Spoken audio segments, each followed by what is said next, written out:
Today we talk to Martin Jomoa, who has an extensive experience in fashion buying and product development, both in the UK and Australia, having worked for the likes of ASOS, Next, House & Fraser, and a number of other companies. Welcome, Martin. It's a pleasure to talk to you. So, Martin, my first question to you is, how do you feel the role has changed since you began your career way back in, the early 90s? Yeah, end of the 80s, early 90s. That's when I sort of started in buying. Yeah, I mean, without a doubt, the role of the buyers and planners have changed. And I think largely driven by just massive market changes. I think the growth of online shopping, which allows customers to buy whatever they want, whenever they want. The impact of social media, which has meant that trends, they're just not determined by the brands and designers. Again, when I first started, the brand or the retailer would drive the trends and the trend cycle, which now moves at incredible speed because of social media. I think the other thing is the reduction of the barriers to entry. And I think the fact that anybody can, from their bedroom, can open a store in Shopify, build an audience, start a brand and sell product with not that much experience of fashion buying or merchandising. And then obviously all that is accelerated by COVID. But for me, the role of buyers and planners has always been, and I think still is, about getting the right products to the right place at the right time. Certainly when I was working at Topshop as an assistant buyer in the 90s, we'd develop our product by talking to very, very knowledgeable suppliers who'd been doing what they've been doing for years and relying on the experience of a team. And there were pretty big teams then as well. I always remember as an assistant buyer, to move up to the next level, you need years of experience. I think 8 or 10 seasons. So it's like 4 or 5 years of experience as an assistant before you're promoted. And yeah, you'd kind of build up that knowledge and the skills over a long period of time, and you'd be very reliant on the skills of people around you. I think in terms of right place, I always remember, again, working at Next, so many of the buyers and planners came from stores, and you always had an in-depth knowledge of the store and the store manager, and it was this kind of symbiotic relationship. They gave you suggestions, you gave them suggestions, and you kind of ran things by them as well. And yeah, the store manager knows so much about the locations and the place, which again has changed a lot. And the timing, I think the right timing was always driven by sort of market supply and lead time, which was very much the same for everyone else. We'd all launch our collections at the same time. The customer would get excited with our marketing promotional strategies. And then at the end of the season, every 6 months, go on sale, and we'd exit the old stock and make room for the new stock. And that was the formula, and that was the way in which everybody sort of seemed to work. And now, the goal, I think, is very much the same, but there's just so much more data out there, and it's so much more complex, and there are so many more variables that I think buyers and planners do need different skills, and there is a need for other things in terms of making their roles more efficient and more effective. That's a really great insight. So more latterly, Martin, you've worked in the technology center, linking merchandise management to big data. How do you feel technology can assist the buyers and planners to make more profitable decisions? So when I sort of mentioned about complexity and speed, I think the world in which we live in, the world of retail now, is so much more customer driven than it's been before. And as I said before, everything was largely driven by the brands and the designers. And that was one of the reasons I got into fashion, into retail, because you hold that sort of that knowledge, that intelligence. And I think the fact that buyers are, their job, now is to, on a daily basis, look at sales, look at stock, understand who their customers are, understand why they're buying, understand their behaviors. And they're having to do that on a daily basis, but actually even on an hourly basis.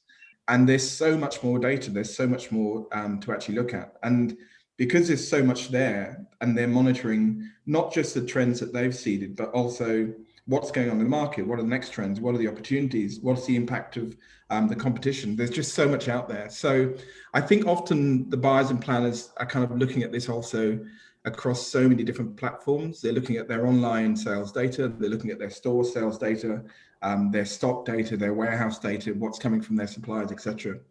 And what is hard, and where I think the technology can really help, is to analyze that on an ongoing basis. I think firstly to understand what the customers are doing, how they're behaving, to understand what's going on in the market.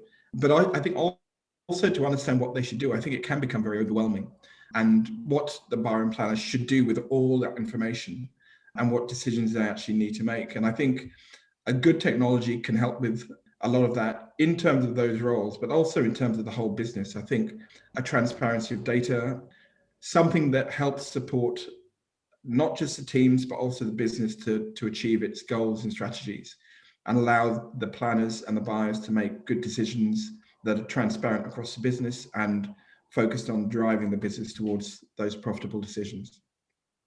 That's great. And recently you've been consulting to a Spanish company, AnalyticAlways. How does their system work, and how does it support the merchandise team?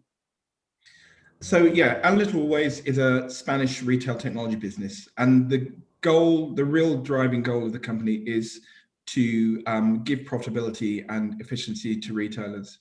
So there are three main products. There's a merchandise tool, which uses a powerful algorithm and it's predictive technology. There's a sales tool, which enables store teams to have better sight and ability to deliver the planning and merchandising trading strategy. But the thing that I've got really excited about, and the thing that I'm really trying to sort of grow a level of awareness about, is an in-season trading technology.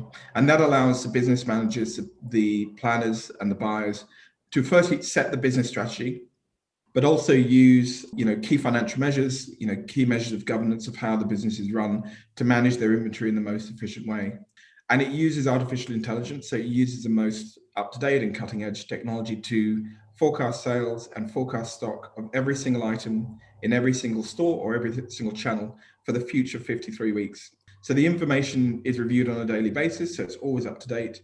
And the thing that I think is really cool about it is that, unlike many planning tools, which are purely historical in terms of data, this has a forward perspective. It's taking the most recent information on a daily basis, and it has a forward perspective in terms of what the buyers and planners should do. But it also prompts them into actions, and it helps that there's a consultancy side of it as well. So it really helps to get the buyers and planners to just make better decisions about what they're doing. And I really believe that this and other solutions can support the merchandise team, just allowing them to focus on what are the best decisions, supported by the best data, and also getting a view of what are the benefits, what's going to happen, what are the outcomes, and what can I expect in terms of getting out of this. And I think we're very much at the beginning of that curve in terms of this type of technology. I think it will only get better and better. And I think it'll be really valuable to merchandise teams in terms of setting their strategy, in terms of easy access to data, but also managing that process. At the same time, I always think there's a real need for human input. I don't think the skill of the buyer and the skill of the planner are ever negated. The technology is about focusing the buyer and the planner to do the job the buyer and the planner should do, not just find or verify or validate or just find the information. It's about analyzing it and doing something about it. So essentially, it's a tool that is going to speed up their decision-making process and allow them a forward view that they can then make decisions about. Yeah, I think not just the speed, but I think the quality of decision as well. And I think one of the things that we don't often do, or we do at the end of a season when we do a post-season review, we don't necessarily look at the quality of our decisions. And this is a tool that will actually, again, on a daily or on a periodic basis, look at the quality of those decisions. This is what it actually has a built-in coach, and the coach will make suggestions as to what are the imperatives, what are the key things that the business needs to do. And it's really then down to the buyers and planners whether they take that advice or not. But the information is then stored within the coach. So you can then go back and say, well, I didn't do that, and these are the consequences, or I did do that, and I can see how my business has improved its stock turn, or improved its GMROI, or managed to get out of a particular set of stock. So I think there are all sorts of ways that technology can support and help, and it's speed of decisions, but it's also the quality of decisions that the team makes. What kind of improvement in sales or profitability or reduction in stock holding are you seeing? So typically from our clients that we're working with, and most of them are in South America. We have a really big client base there, Brazil, Chile, Peru, and in Europe as well. A really big client base in Spain, as we are a Spanish business. And typically seeing reductions in terms of stock of up to 40%, but at the same time, still driving sales. So it's really about stock efficiency and making sure that a business is not holding more stock than they need, but the stock that they are holding is used in the most efficient way possible. So often we'll see a 40% reduction in stock and a 15% increase in sales. Wow, that's incredible. Yeah, no, so it's a remarkable tool. And as I said, I think this type of technology is really just getting going. As an artificial intelligence tool, the more you have it, the better it gets, the more it knows your data and the more it's able to predict with more certainty. But I think the other thing is we're a SaaS business. So, we have a development team in Spain who are always continually building onto it and finding new features, which are, based on the feedback that we get from our clients. It will only get better and better as in the future, and it'll only help the retailers and the teams that work for them to actually just do a better and better job. Wow, that's really incredible. All right, well, thank you very much for your time, Martin. Before you go, I just want to ask you one more sneaky little question. We were talking earlier around the subscription service for fashion, which is it's quite a new thing. And obviously, we're looking at Urban Inc., who've started Newly as a subscription service, and then you're mentioning another subscription or another rental service. Can you tell us just a little bit about that? Yeah, the business is called Renter. It's a startup business. I got involved initially sort of consulting, and I'm helping them to raise funds and to grow awareness. But yeah, essentially it started out as a business really to, again, manage, grow that sort of circular economy. So reduce the amount of waste and, increase awareness of sustainability. And rental is one of the most efficient ways in which we can actually reduce the amount of waste that comes through the fashion industry. So I'm really sort of passionate about it, and a founder, Shania, is really passionate about it.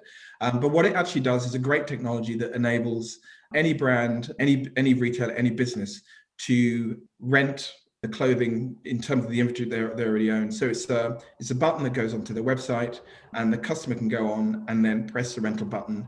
It then goes to us as a business, and we handle all logistics, and we handle technology drop-offs and pickups and everything. And also we collect a huge amount of data, which helps the brand to grow and develop their rental business. So again, it's really about efficiency of inventory and efficiency of stock, and doing more with that stock to one, have an income stream from it, but also sort of make sure that it's better used and helps our planet more sustainable.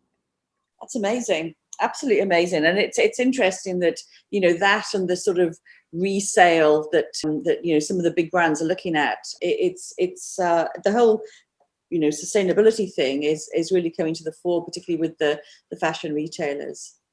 Yeah, it's amazing. I mean, I think there's some really exciting things going on, and so many exciting things started by startups. I mentioned before about there's anyone can start a brand in their bedroom. They just put up a Shopify store, and it's exciting that there's that much innovation and there are so few barriers to entry. Whether you're developing technology, whether you're starting a service that's all about sustainability, all about rental. So there's so many ideas and innovations out there. There's really no excuse for any brand not to to jump on the bandwagon and actually sort of find things that really appeal to their customer segment. All right. Well, Martin, thank you so much for your time, and I look forward to speaking to you again soon. You're welcome. It's good to talk to you. Thanks, Beverly. Thank you.